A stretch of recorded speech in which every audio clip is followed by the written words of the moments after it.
Hey, awesome DCO gamers. Here is a charity event I want to share with you guys. So this is by Zoe. As you guys know, she is a Discord administrator on Discord for DC Universe Online. So here, she has a charity event. So far, $525 has been raised out of the thousand for the charity event. So let's have a quick look at the milestones which have been completed.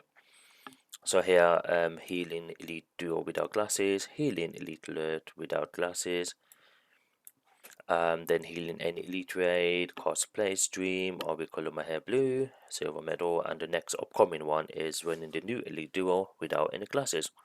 Then here we have the upcoming ones, so is which is right there. So this one is very close, so it's only $25 away. And then of course you have incentives as well. So if you cannot donate too much, you have small incentives which you can do. So donate 5 to get any one of these. So extra life donor in the personal Discord server, you get a chance to get an angelic drone in the best crafters Discord server, and $10 to get a doodle of your character, 15 for best crafters episode, $10 to pick what game I'll play in the next stream. Donate 5 to pick which of my DC or characters to play and stream. Then also you can also for $10 choose what games you play next on the next stream. So next stream will be on the Twitch page, and I believe the YouTube page as well, but I will leave a link to both in the description and the comment section of the video. So it would be really nice for people to donate for this charity. So if you do not know,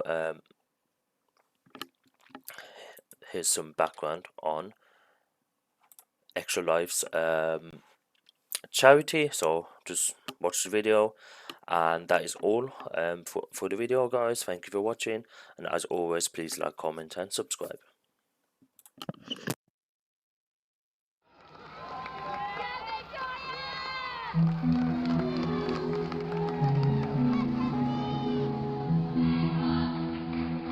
She was the flyer.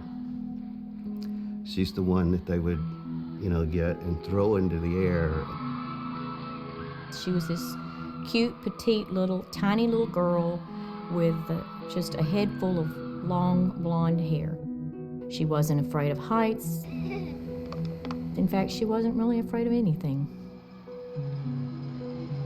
We had noticed she had just gotten weak.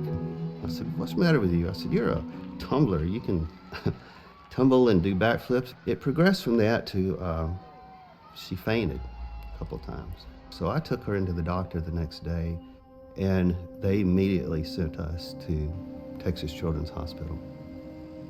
She was just, from the moment I met her, she was about 11 years old, she just had a sort of magical presence about her, and nothing would keep that girl down. Victoria was diagnosed at the age of 11 and a half with acute lymphoblastic leukemia. In today's world, we cure, go away forever, about 80% of children. In 1965, we cured 5% of children. So the improvement is unbelievable. And Victoria actually had a particular subtype of ALL that the cure rate should have even been better than that. Victoria's treatment was to take 2.5 years. And at the end of 2.5 years of chemo, Victoria was to be finished with her treatment. Okay, thank you. Now I'm going to hand this over to Dr. Frickback and see what she has to say. Well, what's your name again? My name is, Bunny McBunkbuck. Well, Bunny McBunkbuck, today our breaking story is about a little dog named Arfie. First time I met Victoria, we were doing a radiothon at a radio station in Houston, Texas. She was very full of energy and was already considered a long-term survivor of leukemia. At the end of 2.5 years, when Victoria's treatment was over, they performed another spinal tap and a bone marrow test. Joellen called me and she had just the worst news ever, and that is that Victoria's cancer had returned.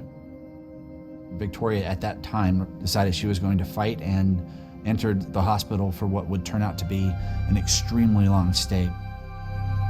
And he asked her at that time, he said, "Victoria, do you like to play video games?" She said, "I love to play video games." So I put the word out to a website that I worked with called Sarcastic Gamer, and the online community responded in droves. What I expected to be a couple of games that might come from here and there instead turned out to be things coming from all over the world. So much so that it became sort of overwhelming. Tori had to end up giving it away to other kids who were also stuck in the hospital. And she made it through, and 9 months later, she relapsed again. So this was 3 times she was told that she had cancer. She couldn't be around other people that could have any infections. You know, when she was out, she had to wear her masks. During this time, Victoria contracted a fungal infection, which is from a very low immune system, and she had little to no immune system left. And I asked her what she wanted for Christmas, and she said, I'd really just like to get out of this hospital and go see Christmas lights. Christmas lights are something my family and I go see together all the time, and I can't even leave to go see Christmas lights. And after about 10 minutes, we rolled back upstairs to her room, and we had our picture made in front of a little Christmas tree. And I said goodbye. And that picture is one of my most prized possessions, because it was taken just moments before I saw my friend for the last time. And Victoria passed away before I could get back to see her.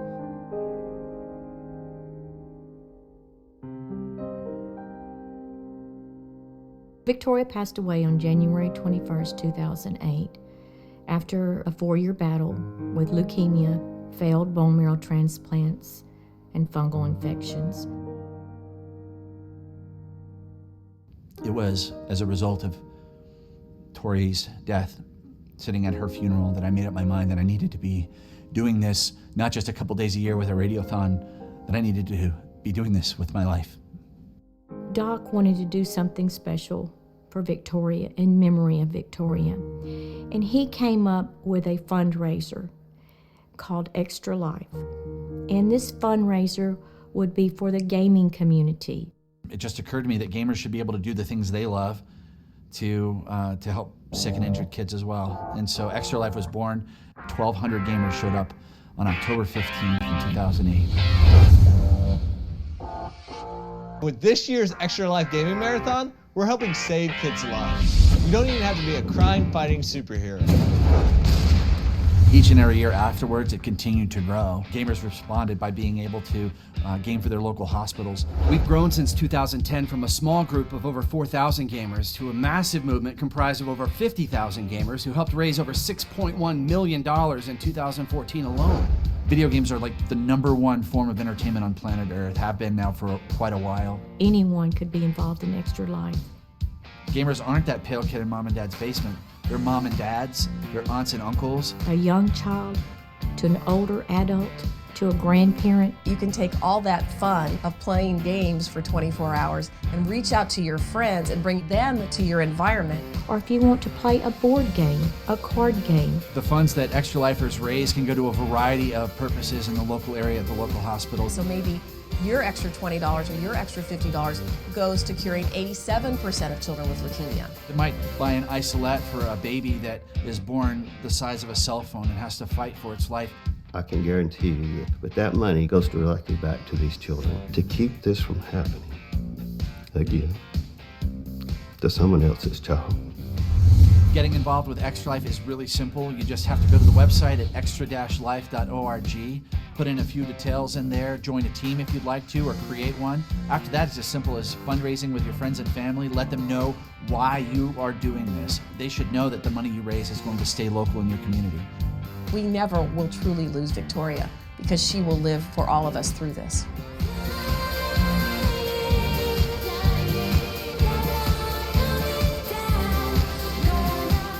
It started with a little girl in Orange, Texas.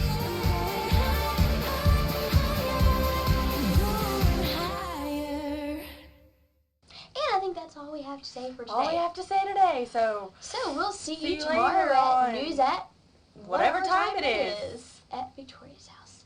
Bye.